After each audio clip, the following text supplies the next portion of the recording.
Hello and welcome, ladies and gentlemen. It's time for the second day here of our second stop, the Cobx Masters 2018. We are in the finals for Mumbai.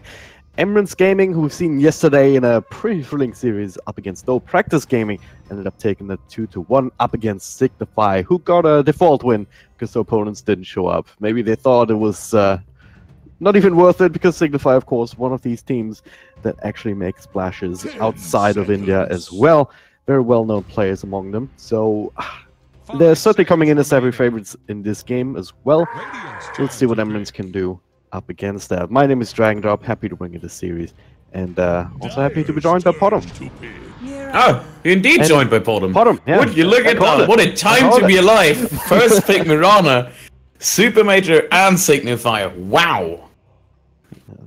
That's... Really good. I'm a fan. look at the draft there as well on my third screen. What a timing! It's pretty good. All right, so yeah, Mirana first pick is pretty much a comfort, right? I mean, is there many good reasons in the meta these days to pick Mirana first? There is a lot of reasons to pick her. There's sadly also a lot of reasons to not pick her. So she, after the leap buff, she evolves really good in similar style as the Wind Ranger, with all the attacks which she's getting from the leap buff.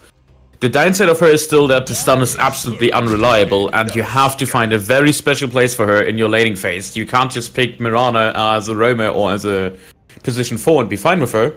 So you must make sure you run her on a dual lane where she can harass a lot and get some levels. Or you run her at a roaming position dedicated with somebody who has a setup. That could be a Kunkka in mid, which is more popular. This could be a position 5 Shadow Demon, which is less popular, because one support always stays online. Or an OD in mid, but since OD has been falling out of favor, we see that less and less. So there's actually not that many setups for it anymore, and Kunkka is the only reasonable alternative, you could say. Yeah. But yeah, I agree. She's in a difficult spot, especially, yeah, there we go, with heroes like Sky River around, because he's a pretty good counter to her, since she has no natural mana regen, no natural health regen, and she's not really tanky early on whatsoever. Yeah. Can just stun her away by spamming a couple of spells. Silence could also be coming in handy here, and in conjunction with the task to just prevent her from leaping right across these ice shards, potentially. So there's already some ways to get some nice little kills here, not just on Mirana, but on whoever else Signify might want to pick up. Just the nature of these heroes, especially once the Scarif Mage gets the levels later on, with the Mystic Flare to combo up with the bit of control that the task provides already. Yeah, Scarif alone is just infamous for killing anything on sight himself, but with a nice assassin, one of the best, or if not only, counters to the Sky right now. Well, it certainly is a very nice snack for the next year if he has his levels up in Mana Burn. That's a decent stun setup as well. The niche stun is fairly easy to hit, even on moving targets, yeah. And it lasts pretty long, so you can hit that area on at least like medium range for 2 to 3 second stun. Especially if you set up for your own stun with your Spike Carapace. Like, even if you're invis, you can pop that. Scarif Mage maybe throws down a concussive shot, which is AoE, I do believe. Instead of that, or can just walk into the Mystic Flare for a second. Then Scarif Mage is done goofed, essentially. Yeah, it also works with the shard quite nice. Same with the Snowball. You can stun Tusk directly if he comes out of Snowball, if you time it correctly. Which is a huge bonus, because no Walrus Punch, no potential appliance of the Op of Venom. So it helps you out for a mile if you pop it against the Tusk early on. Okay. I like the bounce they're going with on Signify. They banning out all the control in the game. They banned out the Leshrac, Night Stalker, and the Bounty Hunter in the first phase. That are 3 popular heroes that make so much space in the mid game. Now they go with their Faceless Void to make sure they don't get off guard, and Nature's Prophet to further reinforce this not getting ganked strat. So there's not many heroes left that can utilize the Scarif Tusk combination. Like, you have no Chrono for the Skyriff right now, where you can throw out a Mystic Flare. Same with the Sprite, not available. Yeah, for sure. And as you said, it also can stabilizes the lanes. I think Bounty not having the profit, so to make sure that you can actually stick to these dual lanes, you can deal with what you see instead of having any +1 coming out from somewhere. An interesting Drow ban from Embrance. Maybe they did watch the Super Major too, because that was the strat Liquid ran. Yeah, I mean, Mirana is... Gotta go back to her. She's good as soon as you have any amplifier for her spells.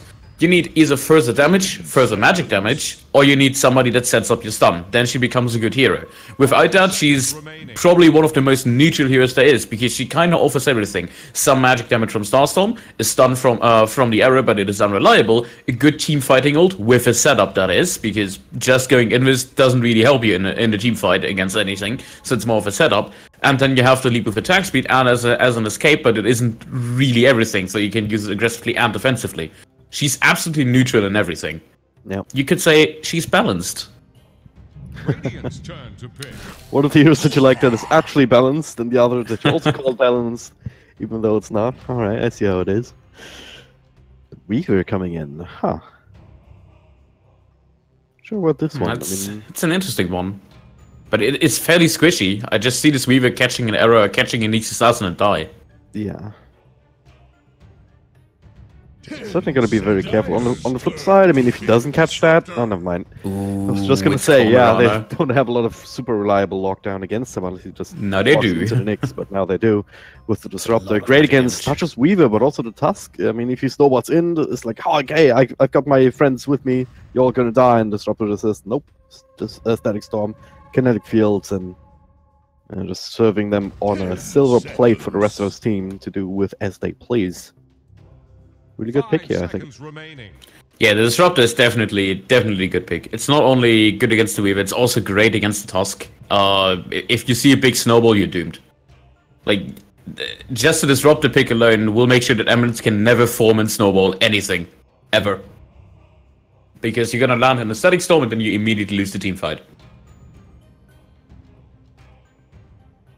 So what's the solution to that now? I mean, you kind of already been countered with quite a few of the heroes in this draft. So is there any way that they can, any direction that they can take this to kind of salvage it? I would like to. It's a shame they abandoned the Drow themselves. They could be running like a Visage Drow and just go for a push strat, try to outpace them. But since they did not do that, I believe this is a safe lane Weaver. Mid-hero, we will most likely end up with a mid-Mirana or an off-lane Mirana farming. I would say Nyx goes mid, so Dragonite maybe? Nope, the Wind Ranger, okay. Really a shame they don't have a Drow. Yeah. Would be a good lineup. And I only like that off-lane, because I believe this time this is not a position... This is Sky or Wind Ranger on position 4, and and vice versa, the other one goes into the mid lane. So it's a bit more flexible, but Wind Ranger and Scarif kind of both get countered by the same, which is heavy burst damage and bypassing the evasion by Wind Ranger in the mid lane. Especially Nyx Assassin as well already. I mean, Wind Ranger is an intelligence hero, so she will be hit by the mana burn. She's very squishy, just like Skyroth. So Nyx Assassin can just have a field day on almost all of Emerald's gaming right now. So, how can she be an intelligence hero if she's still dumb?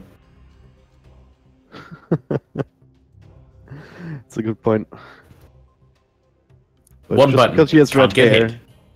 Whoa! I did not imply that. That was Dragon Drop Dota. For the record, this was Dragon Drop Dota. I do not want to be associated with that joke. God damn it. Sand King coming out, so it is the position for Nyx Assassin. That's interesting. So mid Mirana, Sand King off lane with Nyx Assassin on 4, Disruptor safe lane 5. Sounds about right for me, unless this is carry Mirana, but I don't think they want to put her in the safe spot. Yeah, it seems like a bit of a waste, doesn't it? Yeah, a little bit. Why would you? Unless they want like a heavy space maker like a Bloodseeker in the mid lane. Which would fit, don't get me wrong. Or just run a Nyx Assassin in the safe lane. Get some like really high-paced gaming. And get level 25 as fast as possible. Run them over with all your control.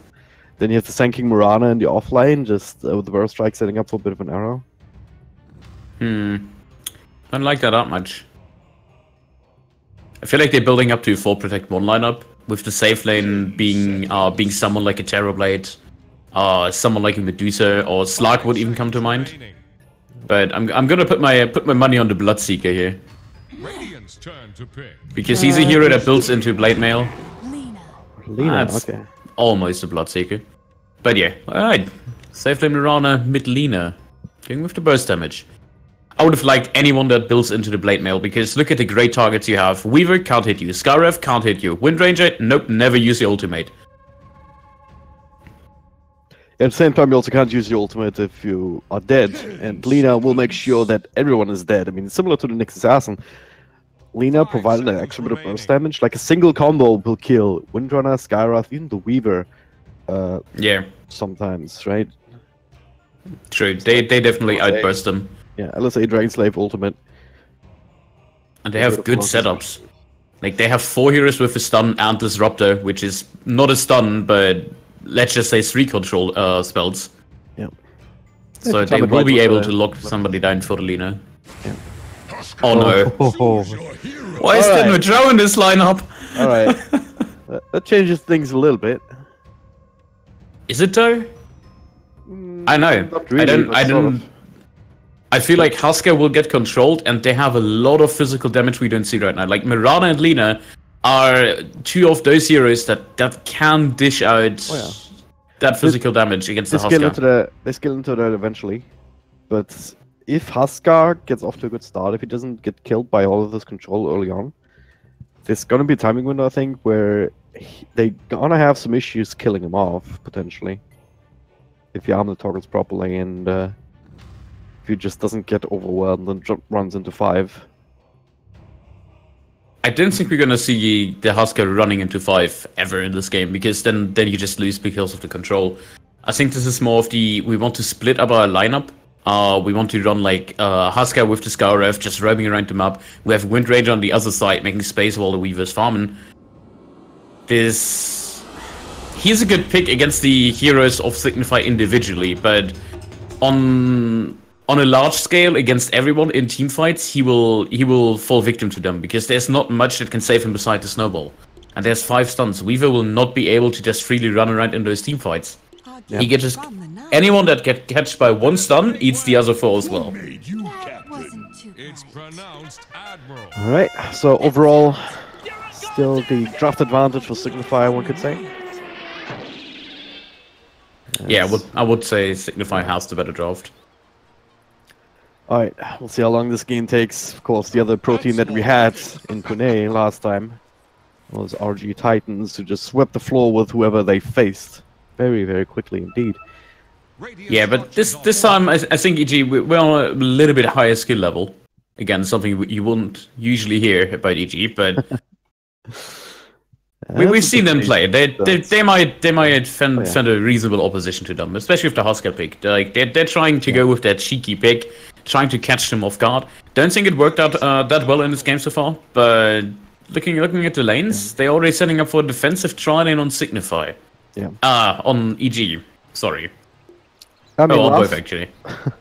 Yesterday against No Practice Gaming, one of the reasons why Men's Gaming wasn't able to turn us around in the second and third game was that they had some very strong drafts, and now they're in a position where they're pretty much counted out in more ways than one. So I'm not sure if they can handle that, and if that Huskar doesn't do its job as like this one big surprise pick, then well, yeah, he's not a brute mother who can still do something. Yeah, Huskar gets shut down is a very hard time doing anything. Yeah, because you can't really farm that well. You don't have damage to farm. You just don't do anything if you can't fight. Oh. And no chance. No chance. Nice little double ravage. Stun. And the shot's not lasting as long as they used to at level 1, so maybe he has a chance to get out of here. Looks like it, but he's gonna take a lot of damage. No stealth to work with, so he has to rely on his crazy amount of base regen, supplemented by 3 mangoes. He has become the Tango. Double stun to follow after the burst strike. Oh, shot's missing. Oh, that would have been a decent one, perhaps, to just pump more damage into his Sanking with the burst strike on cooldown. A little interesting, putting the Windranger in mid on the side note. I would have put the Husker there against the Lina. I think he does better. The moment Lina gets like level 3, level 4, you just straight out lose on the Wind Ranger because you can't utilize your Wind Run that much anymore. Double stuns and double stuns. It's zoning out this Nyx assassin. He might actually be the first blood here unless he regens enough. Verifier was there. So the first blood instead goes to Negi. He just right clicks down the Husker for some reason. Or somehow. Quite the exchange already in the top lane with 2 bugs up against the tri lane, and they're winning the exchange. Yeah. That was a really good play by No Chance. He waited and baited them in with the Verifier. He on intention, he waited until they get one more Skyref thingy, just so he baits and gives more space to the Sand King, and he actually locked down the first blood. Yep. But yeah, I think Signify just outbugs them. Yeah. I mean, it's very telling if this dual lane does better than the tri lane with a Huskar, which just hasn't really been able to get a lot of right clicks in so far because he has to. Because these fights happen elsewhere, but now with a stun, double stun again here, but they might still get Negi. Couple more right clicks. Don't have the damage to really support that. Yeah, I think you need like level 3 to reliably lock them down. I think they have to just play a little bit less aggressive. Nyx is gonna get going with the snowball here. That's a stun there. Much else here, another burst strike to follow, but already 5 stacks of burning spears. He should just take out to that alone, so they can focus on Negi. Let's say that though, he still has 6.4 regen, so it's more than enough to offset that. Yeah, and don't forget the burning spears. They tick out one by one, so they don't. It's not like the buffer on 5 stays all the time. Instead, it ticks out slowly. Yeah, you basically. It takes out slowly, so you take less and less damage the longer it persists. Yeah. Let's talk about the bottom lane, because Mirana sitting on level 4 right now to the level 2 of the Weaver. He's not doing good. Sitting on 2 last hits, while the Mirana's at 19, leading it by far on the last hit shot. He also just got a kill on the Weaver as the action was happening top. So I'd assume maybe some sort of arrow setup. No glimpse to really make it happen, so maybe it was just... I think he just ran up with the sentry. Yeah. They had a sentry, I believe it was devoted from the start then. But yeah, they had a sentry, and he has level 2 Starstorm on level 4, and I believe he just used the magic damage from that. Yeah. And now just sleeping in. Oh. Didn't actually pop the Starstorm here as they do it now. Still get the kill at the same time. Up top, the task falls to the back combination. Bit of an infestation in the top lane still, as they take turns TPing back to heal. Also have a bottle to work with now on the Sand King for some more sustain on his part. Yeah, I don't think that is oh. some rune battling. It's the region though.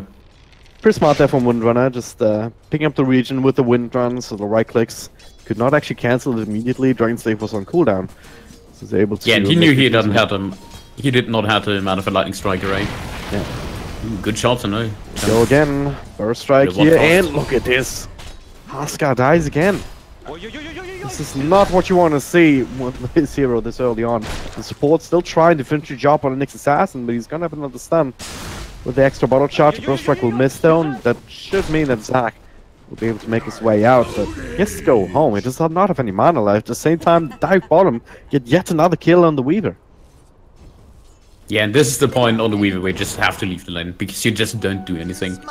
You have to find something else. The moment you show up on the lane, you take so much damage you can go back to base and regen up. Level 6 Mirana, it's a level 3 Starstorm, that's too much damage to work with on the Weaver. The thing about Starstorm is if there's a sentry down, even so it calculates the distance when you actually use the Starstorm. So if you're just on the edge while the Starstorm is used, and not the animation is complete, but well, yeah, the animation is complete in that sense.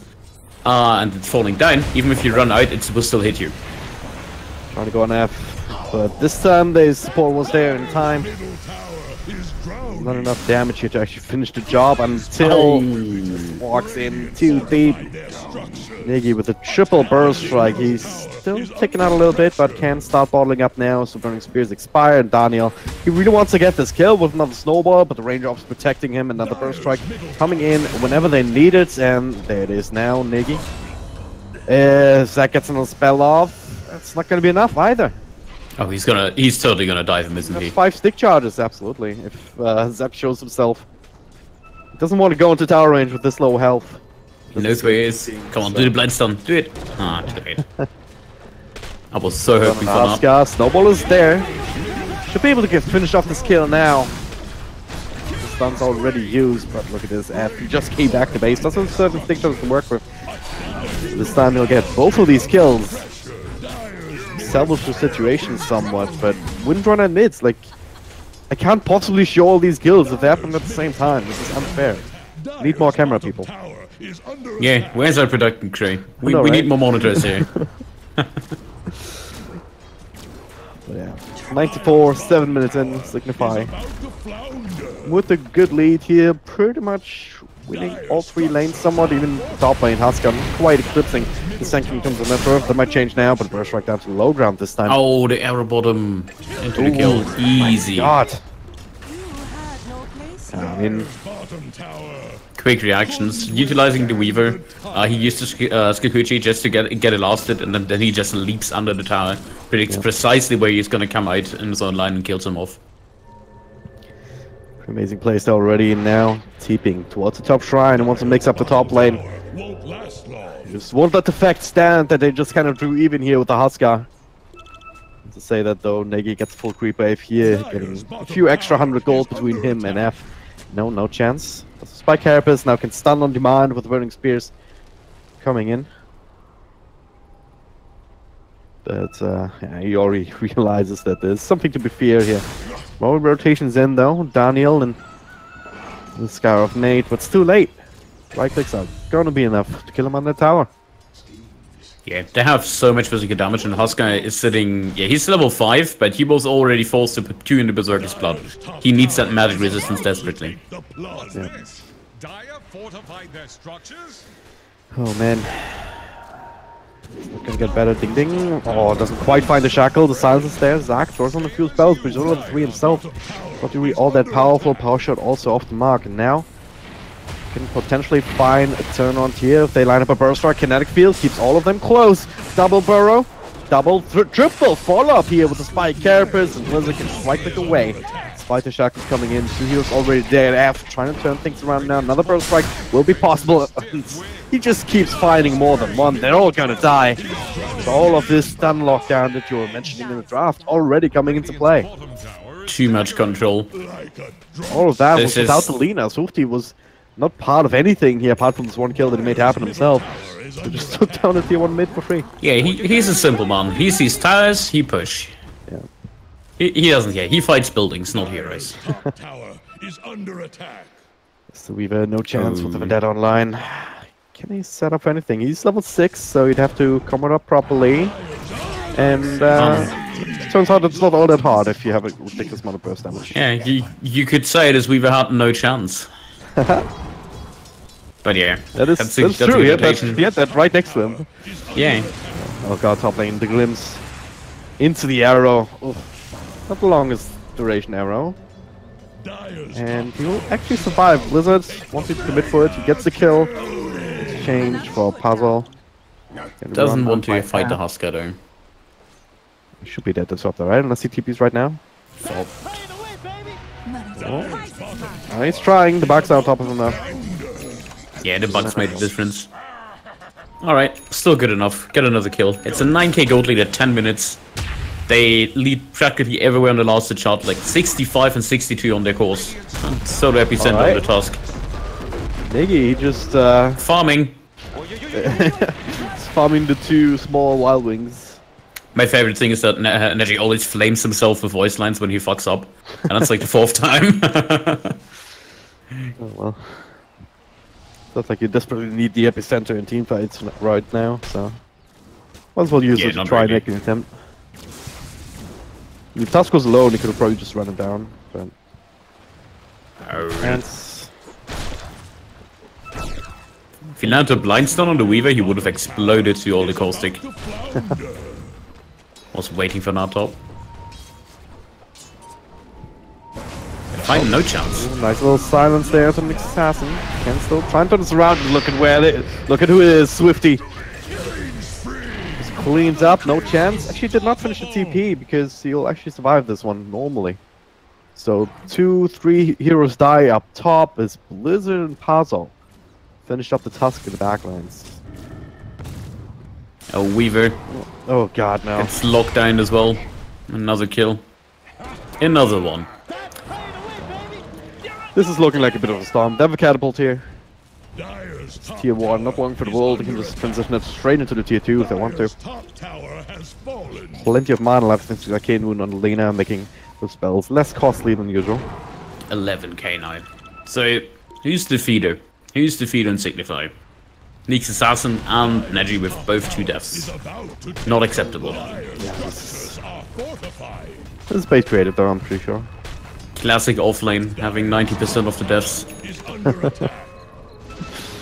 Oh, Glimpse. glimpse all the way back to jungle. A couple Wait, more right turns up. clicks. Poor guy, another level 6. Shackle will connect here, snowball across. Blizzard's in a bit of trouble with the back also nibbling away at him. No chance also has to walk away, but not too much more follow-up. Another power shot available, but it's the entire lineup now. Light Strike Array, not even needed yet. The arrow finished him up. Now F, trying to turn this around, but immediately stunned up with the epicenter. Doing a bit of extra work onto Daniel. Another Light Strike Array. They're all just dying one by one. And all they got was the Nyx Assassin. This is Worth it? to watch. I guess. I know, there was not... at least they didn't have any gold they could lose. I guess But yeah, they get caught in a choke. They're behind one entire item. Especially on the Mirana. Just the Maelstrom is so good against the Wind Ranger. We did against the Wind Ranger and the Weaver. Because you do so much physical damage with that max sleep. And then you have to lean it to follow up with the physical damage as well. So all Sand King has to do is even just survive in the front. He doesn't even need to stun people. Just survive in the front line. Let him go on you for like 5 seconds and the entire enemy team is dead. Funny enough, we have a similar score to the VP Liquid game. It's Coincidence? 6 now. I think and not. VP is 26 against 5 against Liquid right now, which is making me sad with Liquid fans, but hey. What's the time on the other though? 23 minutes. So there's a bit of that just proves signifies the better team, right? yeah, I mean, they have a quicker pace certainly. No chance hunting against these 2 very juicy targets here. Zach won't even know what hit him. Oh, straight into Static Storm. Instantly burst him down. Daniel actually not caught on that though. He might have to be glimpsed back after the snowball. They get him straight back up to the high ground. No instant stuns apart from Lena. No chance. Didn't have that luxury himself. I mean, Blind arrow. what do you do with this moment? Ding ding. Just being run down. He's gonna all the way dive him, back to isn't the high he? ground. Triple leads. Couple extra No, the proc, of course. on the Maelstrom to secure the kill on the high ground. Like, how unlucky do you have to get? Oh, 25% chance. Dire's bottom tower has fallen. Oh, there's a jump. That's Asuka. Only used by Carapace here, it does TP's out. But actually have a lot of control between the heroes. No leap up. Tower won't last long. But an epicenter. Coming in on the back lines. Negi tried to help out Blizzard, but a little bit too late. So that's the first strike to work with now. As Blizzard with the Star Storm. Sport's not quite dead just yet, but the follow-up is there. So Rosa's team comes back in. Good power shot though to finish that kill. And that's a lot of money for Ding Ding. That's what we needed. At what cost again? Triple kill for Swifty. It was an issue that it's not been accounted for at all this game. 7-0 and 5 in this particular hero. With that kill, Mirana not too far away. More than doubling the net worth still of the one who killed him. Yeah, this is just the entire playing field. The last 5 minutes they were only centered in this area and just hunting and heroes left and right. You would expect that from the Husker lineup, but it's not happening. Like, don't look at Husker farm. That's just don't. At least no chances Mercy on the courier. Could have sniped that one down, but instead he's tracking Daniel. Shackle will not connect. Once into Sentry, into just about everyone is setting up for the Static Storm. No chance. Still alive for some extra stun. Still ends up dropping is Negi. Did not have any more support immediately in the area to actually finish any of these kills. Burst Strike, just trying to get himself out. Swifty With Light Strike Array onto the Windrunner. A couple more right clicks to finish the job. So that'll be that. After, we're looking to finish up Puzzle, and the Burning Spear should be doing that trick. As he gets glimpsed back away from Swifty and Negi. So this engagement, much more costly than anything else that Signify has done in this game. But they're looking to change that. On a quick catch on the Weaver. Yeah, this is just slaughterhouse after slaughter. It's not... I know, I don't want to say it's over, but it is pretty over. It's pretty over. Yeah, let's be real. 20k gold lead. This is just... They still have that 1-2-2, which Signify is trying to push for like for ages now. But they always get sidetracked by too many kills on the board. Yeah. I mean, if you're eclipsing the 1k lead per minute mark, you're not going to win this game. It's just not going to happen. Nice Shackle though. This is something that you can still play for, trying to hone your skills on the Windrunner. Try and find these angles. Maybe hope for some mercy on the side of Signify, but I can't imagine that. There's a bit of money on the line after all. Yeah, a little bit. Yeah. And the glory. You don't want to be that team. You don't want to be the best Indian Dota team and then just start, lose on the LAN. You can't afford that. So, Signify as a result, playing this very methodically. Getting ready to go high ground, maybe even think about a Roshan before they do that. Or just go for more kills, that's also a possibility, as they push in at least 2 lanes. Yeah, they pinged Roche out the second, yeah, I heard it be going Roche. Yeah. They should have no problem. I don't think anyone can contest this. They don't even have the teamfight lineup on EG to actually go for it, so... Yeah, Swifty though, he has other plans now as he finds the haste rune. Looking for someone up in this top side. But no one around though.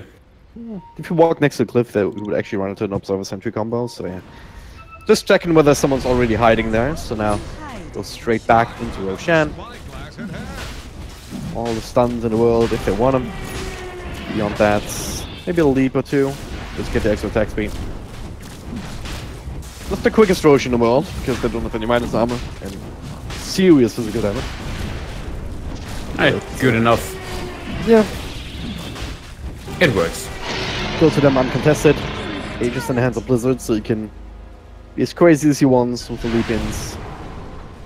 With the right clicks. Bottom tower is under attack. I just feel like the Husker, a Tusk, and this guy behind won't do anything for you. Oh, I know. all the stuns, stacking it like crazy on Asuka. We still get the kill. Now, next follow-up here with the combo on to Ding Ding. Blizzard Corn side. Static Storm, it's actually down here. Just dropping down, another glimpse, another kill. I would like to hype this up, but this is just the way things go. Yeah, he needs the Aegis anyways. Yeah, I mean, nothing else is ever going to happen here. That's the last one to fall. Good thing is, they also level that the death timers aren't long at all. So we'll be back for round 2 before long. Yeah, I mean, maybe that's the plan. Don't get leveled so you respawn fast and never need your buyback. Save money. Yeah, No? I mean, it's something, but I don't see how that actually helps you win the game. Oh, we're talking about winning the game? No, then no. Yeah, no. Not at all. They have a creep up top, but they can just trade a tank in the tower if they really want to. It's the plan, so they're just they're happy playing getting safe. friends. Yeah. Swifty kinda low on mana. Dire's top So, shrine is Blizzard under attack. had an extra bit of farm. They say that though, it's just the remnants of their creep wave. Or they skip the next one, so. Yeah, they're just waiting for the creep wave to make sure that they have no chance of throwing this game. Dire's top shrine. Yeah, that would be pretty hard to throw such a game. Oh yeah. There's a DD rune top. Take it. No warding on the runes at 20 minutes. Dire's top shrine. Unacceptable. But yeah, getting rid of the shrine so they get rid of any shenanigans from like Husker when Reddit TPing behind them while they're pushing. And now they know the only approach will be from the front. And then they have 4 zoning stuns they can just use and lock down this tower. So Super safe setup in both draft as well as in the playstyle. Dire's top I like it. tower is about Yep. to They're not too overconfident. Power shot, not really doing too much. Just chip away at this tower. They even have a catapult of their own. Just in case that was Blizzard with the Lincolns. Protect himself and using the mini shackle. Miss all the stuns. Sorting them out, right? They have to fight into you, but they have no spells for you to do that with. All the team fighters on the hands of Signifies. Weaver just gets blown up completely. The snowball across. It's only on Daniel. The ultimate kind of missing there. Skyroth dies. No chance with a follow-up stun on a Huskar. They all just get annihilated. Cold Didu. I think that means That means GG. GG. Yeah, I think so too. It's finally All you want Signify to call Deru. Yeah. That Maybe reminds me Deru of is Signify's long lost lover and they haven't called her. reminds me of the time I played, I think, with Knoxville Stack at the TI5 qualifiers, just for fun. Won the first game in like 60 minutes, and then we run into Shashmo? No, some stack, some like PS player. Oh, the pain the pain starts here. So we lost in 30 minutes essentially. So We managed to hold on That's- 30 minutes. yeah, that's the kind of Something. stuff that you would expect here. And this one, not too much different. 22 minutes all it took to Signify to secure the victory in game number 1. But this is still a best of 3, so game number 2 will be coming up next. Let's see how long it takes them to win that one. I mean, it feels bad to say this, but I don't see Embrun somehow changing 15 and their, 0, Lena. Yeah, I mean, it's just the way it goes, right? If you have a pro team that's been playing for a long, long time against a team that hasn't. But yeah, for now, going to take a short break, but we'll be back soon, so stay tuned.